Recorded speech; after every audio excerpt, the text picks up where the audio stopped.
Bonjour les enfants, c'est la maîtresse. La vidéo d'aujourd'hui parle de l'imparfait, c'est un temps du passé. Allons-y. Nous allons commencer par une histoire qui s'appelle La rencontre amoureuse, avec 3 personnages, une petite fille, Noémie, et ses grands-parents, Mamie Lucette et Papy Jean. Papy Jean et Mamie Lucette racontent leur rencontre à leur petite fille, Noémie. Quand j'ai rencontré ton grand-père, j'avais 18 ans. J'étais jeune apprentie dans une boulangerie, raconte Mamie.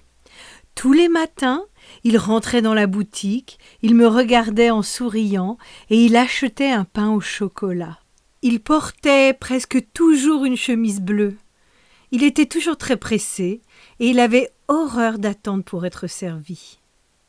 « Et alors ?» demande Noémie. Alors, un jour, je portais un plateau de croissants chauds quand il a surgi dans la boulangerie. « Tu te souviens ?» interroge Mamie. « Oh oui !» s'exclame Papy. « Tu portais une jolie robe rose, tes cheveux étaient relevés en chignon, tu étais ravissante. J'étais si pressée que j'ai percuté violemment ton plateau et tous les croissants dégringolés. Et toi, en voulant rattraper le plateau, tu es tombé dans mes bras. »« Vous étiez amoureux ?» dit Noémie en éclatant de rire. Papy soupire. « Ah, nous étions si jeunes et ta grand-mère était si jolie. »« Mais enfin, papy, pourquoi parles-tu à l'imparfait ? Mamie est encore très jolie à 70 ans. » Il est temps de ranger les verbes dans le tableau des verbes. Tu te souviens comment on les cherche ? Tu mets la phrase à la forme négative. Entre ne et pas, tu trouves ton verbe.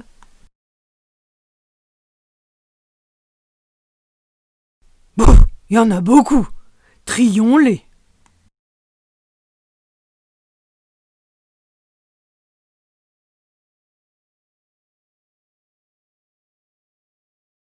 Ah, c'est une bonne idée de trier.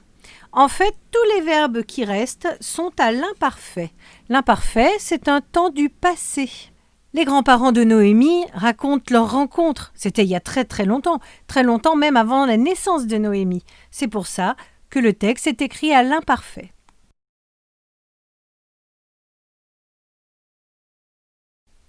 Revenons à notre frise des temps.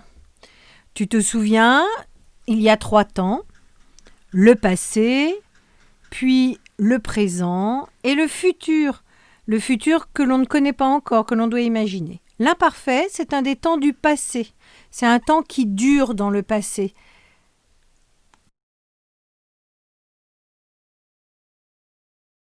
Revenons à notre tableau des verbes, avec juste les verbes du texte qui sont à l'imparfait, rangés en fonction des pronoms personnels.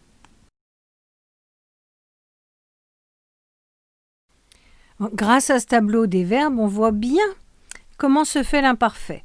Déjà, on enlève la terminaison du verbe. Donc ici, c'est la terminaison en ER. Et on garde qu'un bout du verbe, c'est ce qu'on appelle le radical. Et on va coller une terminaison à ce radical qui, pour tous les verbes à l'imparfait, sera la même. AIS, AIS, AIT, IONS, IEZ, AIENT. Et ça, pour tous les verbes. Reprenons les 3 verbes qui sont le plus représentés dans le texte. Acheter, porter et regarder. En noir, j'ai fait apparaître le radical. Et en couleur, ce sont les terminaisons avec leurs pronoms. J'achetais AIS, je portais AIS, je regardais AIS. Et c'est ça pour tous nos verbes.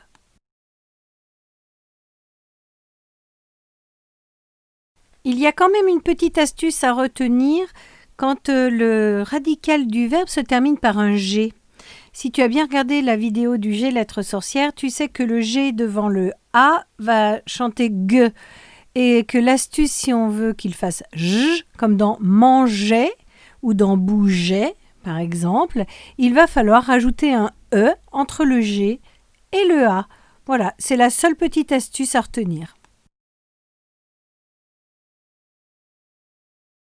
Ouf, regarde, on voit bien mieux les terminaisons quand on enlève le radical.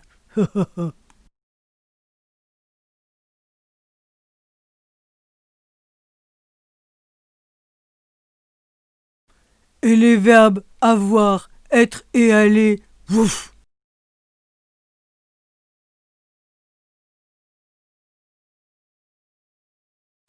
Donc être et avoir sont des verbes un peu différents, on les a déjà vus, ce sont des auxiliaires, mais les terminaisons sont exactement les mêmes que pour tous les autres verbes.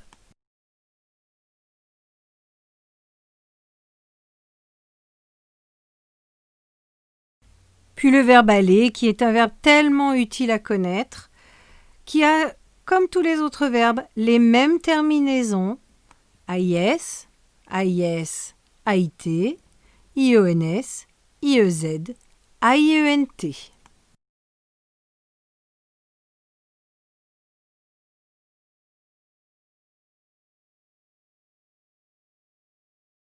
Voilà, tu sais tout de la conjugaison à l'imparfait maintenant.